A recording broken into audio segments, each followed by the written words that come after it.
Welcome to your Week 4 explanation. Today, we're unpacking Nigeria's first republic and its intensely regional political parties.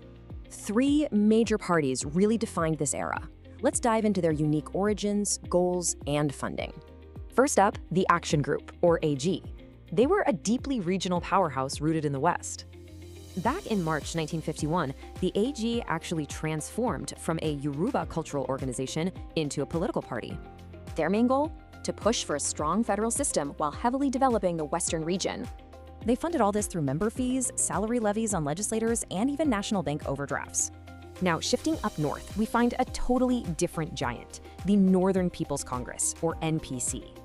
Just like the AG, the NPC morphed from a regional cultural congress into a political force in 1951. Their motto, One North, One People, perfectly captures their strict focus on regional identity over national unity. So their aims were strictly regional, developing the North, achieving autonomy, and fostering local political education.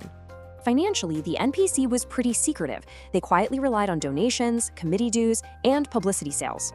But the North wasn't totally unified. Enter the Radical Northern Elements Progressive Union, or NEPU. Founded in Kano around 1950, NEPU actually rebelled and broke away from the NPC's parent organization. Unlike the others, NPU's mission was super radical: end colonialism and champion the poor's emancipation. Reflecting their populist base, NPU skipped bank loans and relied completely on grassroots levies and humble donations.